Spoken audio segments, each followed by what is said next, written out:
Bom dia, ou boa tarde, ou boa noite para quem está chegando agora, para quem está acompanhando aí o novo programa do canal Mundo Esotérico com a nova temática, baseada aí na sabedoria das religiões.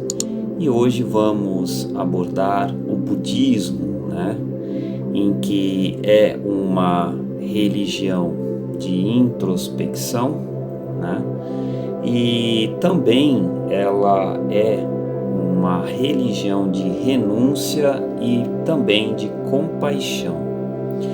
Então, o que o budismo de fato, ou melhor, o budista de fato procura é ele estar em paz consigo próprio, e nenhuma outra religião ela vai insistir no dever de encontrar essa paz dentro de sua própria mente, E essa própria doutrina, que é o budismo, do que ele se deve crer e fazer para atingir a paz mental, é uma das formas doutrinárias mais elaboradas no budismo do que em qualquer outra tradição, Então, e muitas das vezes poderíamos aí de fato dizer que isso seria algo egoísta, buscar isso, esta paz dentro de si mesmo.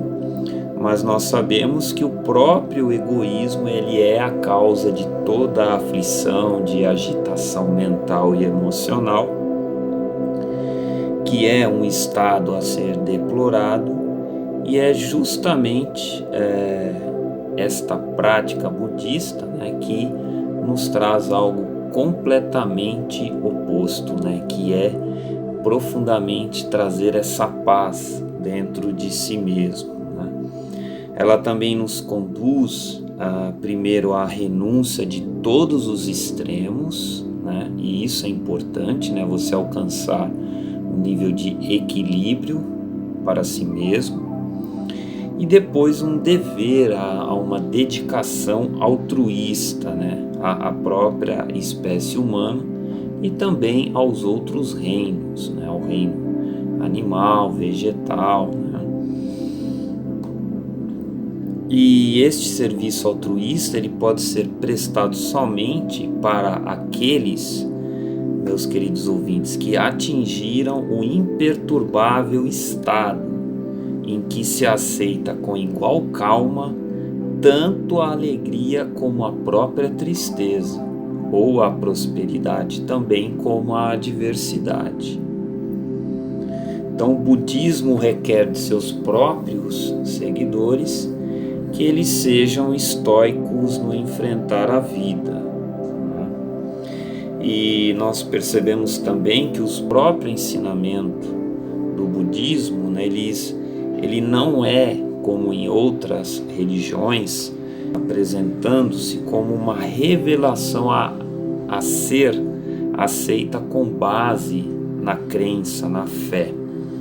Mas os seus postulados eles são aprofundados através de um sistema lógico que vai empregar termos familiares aí de proposições, de induções, de silogismos, comuns a todo tipo de sistema que adota a lógica. E sempre nas escrituras budistas, depois de feita uma exposição, vai seguir imediatamente a pergunta: qual a razão disso? E depois se segue a própria explanação raciocinada.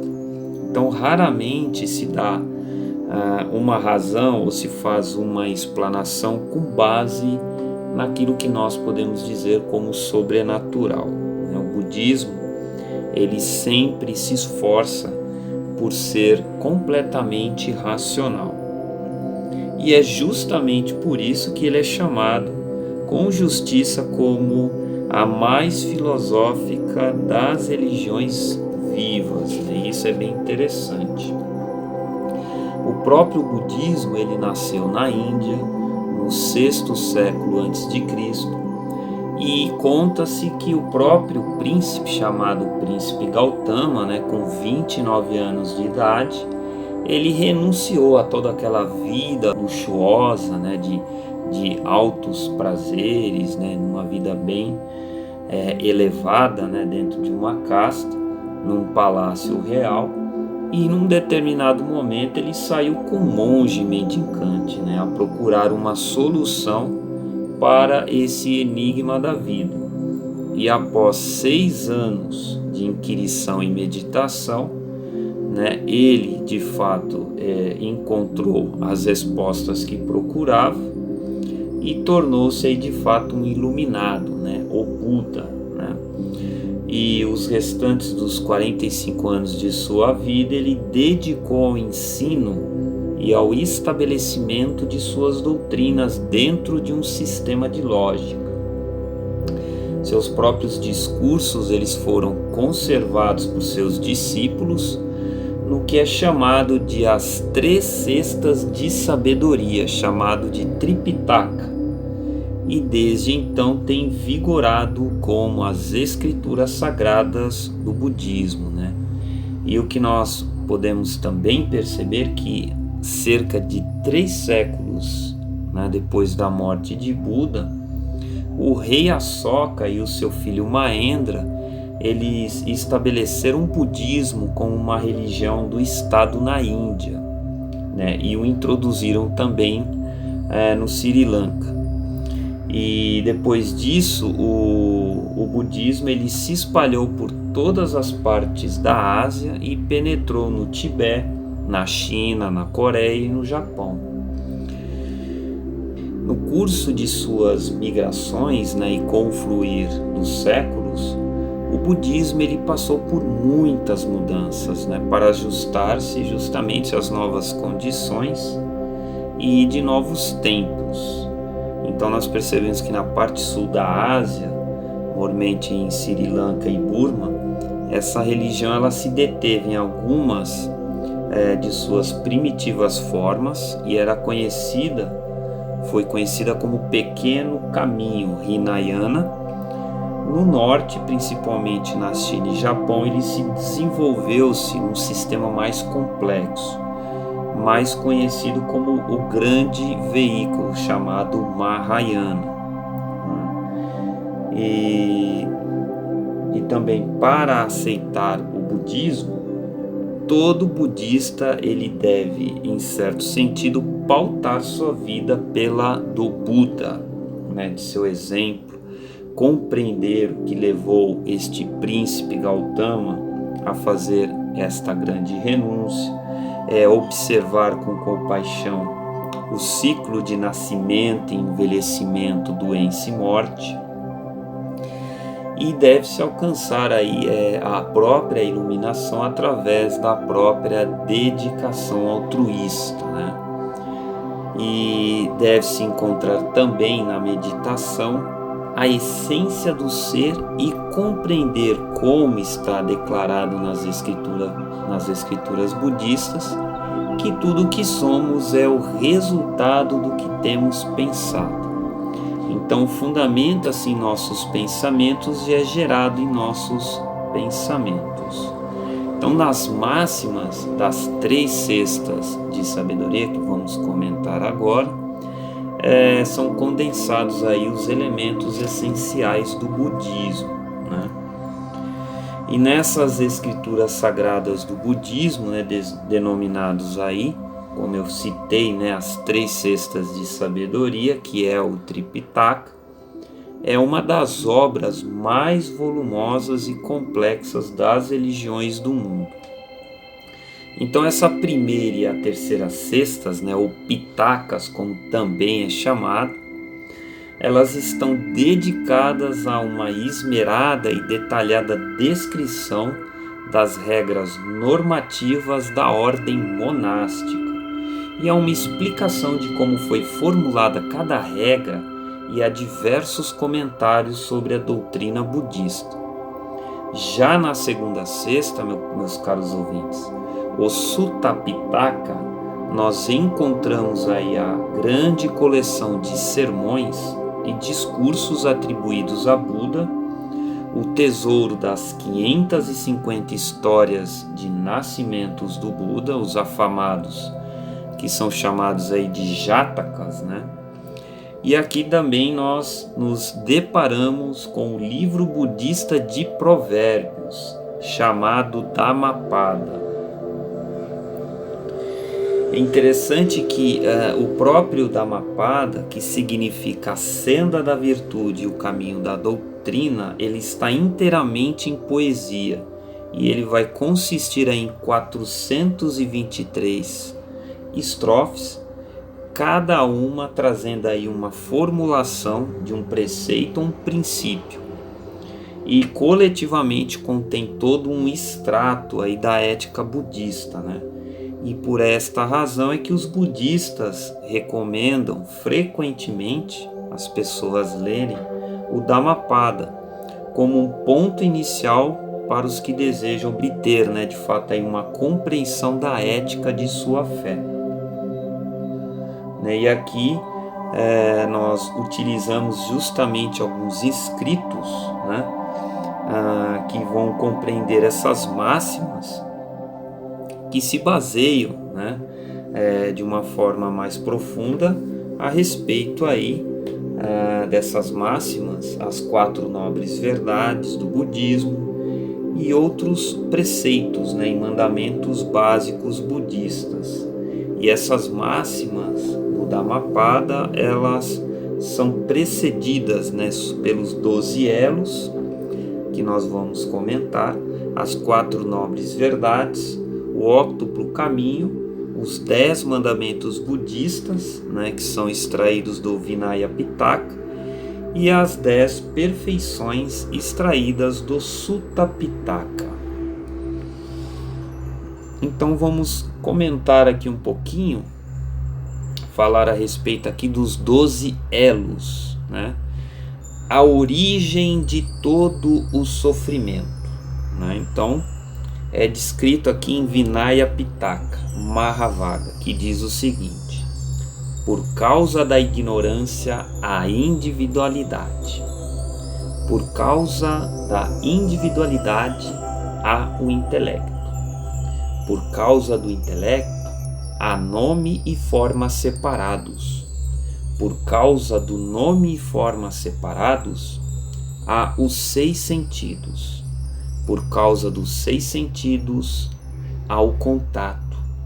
Por causa do contato, a sensação. Por causa da sensação, há desejos. Por causa dos desejos, há apego. Por causa do apego, há existência individual.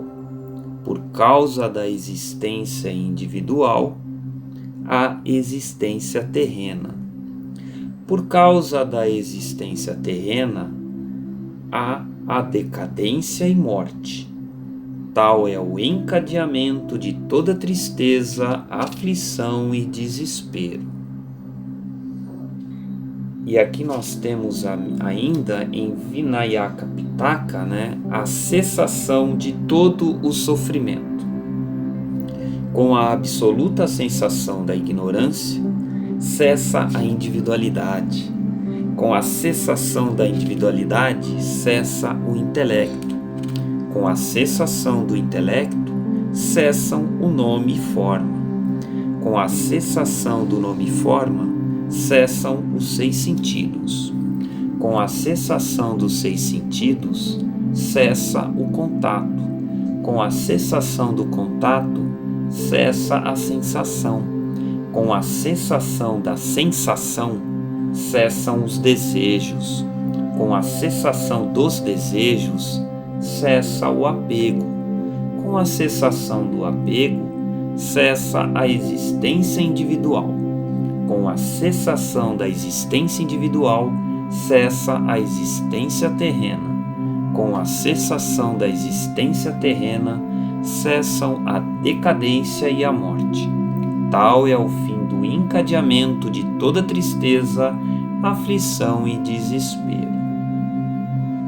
Aqui nós passamos as 4 nobres verdades, uma dessas máximas do Dhammapada que nos diz: a primeira nobre verdade é que a velhice é sofrimento, a doença é sofrimento, a morte é sofrimento, expor-se ao que não se gosta é sofrimento, separar-se do que se gosta é sofrimento, fracasso em realizar suas próprias ambições e desejos é sofrimento.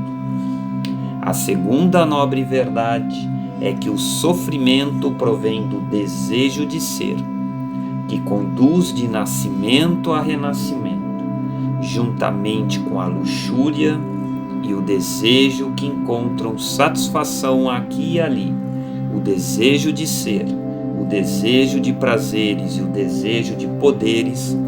Tais são as fontes de sofrimento. A terceira nobre verdade é que o sofrimento pode ser extinto com a completa aniquilação do desejo, evitando-o e eliminando-o completamente. A quarta nobre verdade é o que se pode conseguir a cessação de todo desejo, seguindo o óctuplo caminho. E aí passamos ao óctuplo caminho. Reta crença, essa verdade é o guia do homem. Reta resolução, ser calmo em todas as circunstâncias e não prejudicar nenhuma criatura viva. O reto falar, nunca mentir, nunca difamar ninguém e nunca usar linguagem grosseira ou rude. Reta conduta, nunca roubar, nunca matar e nunca fazer algo do que mais tarde possa se arrepender ou envergonhar. Reta ocupação, nunca adotar uma ocupação considerada má. Reto esforço, sempre esforçar-se pelo que é bom e evitar o que é mal. Reta contemplação das nobres verdades com calma e desprendimento. E reta concentração, então se seguirá e conduzirá ao caminho da perfeita paz. Os 10 mandamentos budistas. Não destruas vidas, não aceites senão o que te seja dado, não cometas adultério, não mintas nem enganes a ninguém, não te intoxiques, come moderadamente, mas nunca à noite. Não assistas a danças ou representações, nem ouças canções. Não use grinaldas, perfumes ou quaisquer adornos. Nunca durmas em leitos luxuriosos. Não aceites ouro nem prata. Os primeiros 5 mandamentos devem ser observados a todos os instantes por todos os budistas. Os 5 últimos devem ser observados nos dias de jejum. Os monges devem observá-los a todo momento. Vinaya Pitaka Mahavada. E seguimos aqui a esta grande máxima, que são as 10 perfeições. A primeira perfeição é dar. Assim como uma jarra cheia, entornada, derrama todo o líquido e nada retém. Assim será sem reservas a tua caridade, como uma jarra entornada. A segunda perfeição é dever. Assim como uma vaca Yankee, quando a crina de sua cauda se enrosca em alguma coisa, ela preferiria morrer a ferir a cauda. Assim, deves cumprir teu dever, como a Yaki que com sua cauda, para com sua cauda. A terceira perfeição é renúncia. Assim como o homem na prisão, sofrendo longa penalidade, sabe que não lhe resta nenhum prazer senão de aguardar a sua libertação. Assim encararás as tuas existências terrenas como prisões e terás teu rosto voltado para a renúncia e a espera da libertação. A quarta perfeição é discernimento. Assim como o monge mendicante não se esquiva de nenhuma família ao solicitar-lhe esmola, seja de posição inferior, elevada ou intermediária, e adquire a sua ração diária, assim inquirirás sempre os sábios e adquirirás o discernimento. A quinta perfeição é coragem. Assim como ao leão, o rei dos animais, deitado ou em pé, não lhe falta coragem, mas ostenta-se sempre animoso, assim também em cada uma de tuas existências te manterás firme em tua coragem. A sexta perfeição é paciência. Assim como a terra escora tudo o que é arremessado sobre ela, seja puro ou impuro, e não sente por isso nem ressentimento nem regozijo, assim também recebe com indiferença tanto as gentilezas como as grosserias. A sétima perfeição é verdade. Assim como a estrela da cura se mantém equilibrada no céu, não se desviando de seu curso nem em sua hora nem em sua estação, assim também permanecerás fixo em tua senda da verdade. A oitava perfeição é resolução. Assim como a montanha de pedra, firmemente assentada, não verga ante a tempestade, mas permanece em seu lugar, assim também permanecerás em tua resolução uma vez tomada. A nona perfeição é carinho. Assim como a água extingue por igual a sede dos bons e dos maus, assim também tratarás com igual carinho o teu amigo e o teu inimigo. A décima perfeição é serenidade. Assim como em verdade a terra recebe com serenidade tudo, puro e impuro, que se atira sobre ela, assim também aceitarás com serenidade tanto a alegria como a tristeza, se pretendes atingir a sabedoria.